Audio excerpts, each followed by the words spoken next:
The first scream didn't sound like a tantrum. It sounded like something breaking. The kind of sound that makes a room freeze. Because everyone instinctively knows this isn't about attention, this is fear. Real fear. I was standing there holding a tray of half-melted desserts, watching a little girl lose control in the middle of a place where people paid more for dinner than I made in a month, and I remember thinking, wow, nobody here has any idea what to do. Not the billionaire at the table, not the perfectly dressed woman gripping the child's arm, not the managers hovering like nervous birds. And somehow, for reasons I still can't fully explain, that's when all eyes eventually landed on me. At the time, I was invisible by design. A server named Grace scuffed shoes. Faded apron, the kind of person rich guests don't really see unless something goes wrong. I'd learned that skill early, how to shrink, how to move quietly, how to not take the insults personally when someone snapped their fingers instead of using my name. That night was supposed to be just another shift. I needed the money. My dad was sick, the rent clock was ticking, and the idea of losing this job scared me more than swallowing my pride ever could. Then the screaming started, and everything changed. The man at the table was Victor Hale, tech titan, headline regular, the kind of guy whose name alone could silence a room. Beside him sat Marissa, elegant, sharp-eyed, smiling the kind of smile that feels rehearsed. And between them was Ava, 7 years old, stiff dress, tiny shoulders shaking. As the noise, the lights, the pressure of the room crashed into her all at once.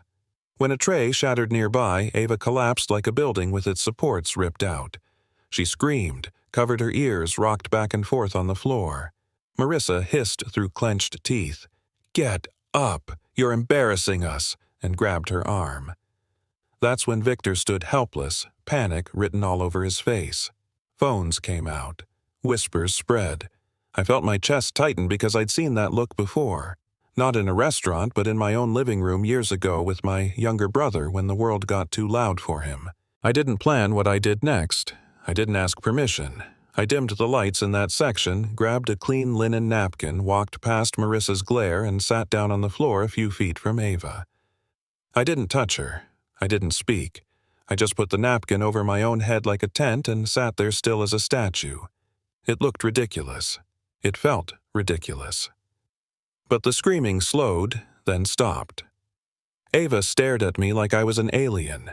I slowly lifted one corner of the napkin, held up 3 fingers, then 2, then 1, and dropped it again. The room felt like it exhaled.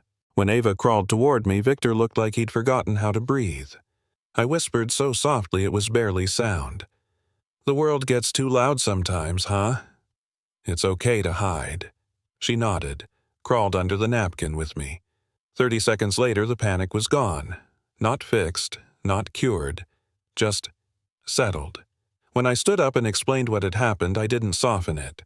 I said grabbing her mid-panic felt like pain, not help. I said she needed space, not discipline. Marissa's face burned red. Victor listened like someone who'd been drowning and finally caught air. I walked back to the kitchen, shaking, certain I'd just ended my job. Instead, later that night, Victor called me over, asked my name like it mattered, and slid a check across the table that made my hands tremble. He asked me to come to his house the next morning. Marissa watched me like I'd stolen something that belonged to her. By sunrise, my life unraveled. The landlord knocked early eviction notice in hand, apologetic but firm. My phone buzzed with a message from work telling me not to come back. Someone powerful had made calls. Someone with resources. I didn't need to guess who. That invitation to Victor's house wasn't a career move anymore. It was survival. The house wasn't a home. It was a fortress pretending to be elegant. Marble floors, quiet hallways, everything echoing. Victor lined up 3 specialists before me, women with degrees and confidence and polished smiles. Each one failed. Screaming. Objects thrown. Doors slammed. When it was my turn, Marissa smirked. I took off my shoes, walked in silently, sat on the floor with my back to Ava, and started drawing. Paper airplanes, soft sounds, no pressure. Ava came to me because I wasn't forcing her. Victor hired me on the spot. Marissa's smile never reached her eyes again. The days that followed were subtle warfare. Ava's headphones accidentally ruined. Her food suddenly wrong. Small traps meant to make me fail.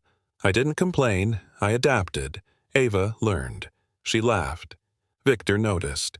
And that terrified Marissa more than anything. At a charity event, Marissa swapped Ava's soft dress for something scratchy and cruel. I panicked, then cut up one of Victor's cashmere sweaters and turned it into something Ava could wear. She walked down those stairs, calm, confident, radiant. The room melted. Marissa didn't. That night, my father collapsed. Poisoned. Not an accident. I recognized the signs because I'd lived in hospitals long enough to know. Victor saw the evidence. The truth cracked open. Marissa wasn't just jealous. She was dangerous. I wanted to run. Victor asked me to help him end it. I said yes, because by then, Ava wasn't just a job. She was a child who deserved safety. What followed was chaos lies exposed, a plan unraveled at the last second. There were screams, sirens, a fight that left Marissa in handcuffs, and the truth splashed across headlines. In the end, when it was finally quiet, I packed my things. I was ready to disappear again. Victor stopped me, showed me a drawing Ava made. 3 figures under an umbrella. Family. I was scared of the labels, the whispers, the judgment. He said he didn't care. That the house had been dark before me, he didn't want it dark again.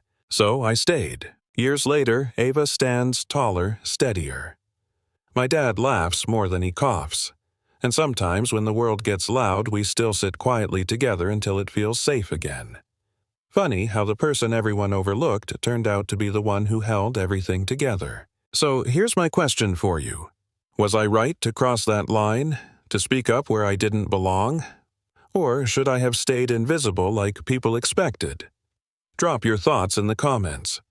I want to know where you stand because stories like this don't end when the screen fades, they live in the conversations we're brave enough to have.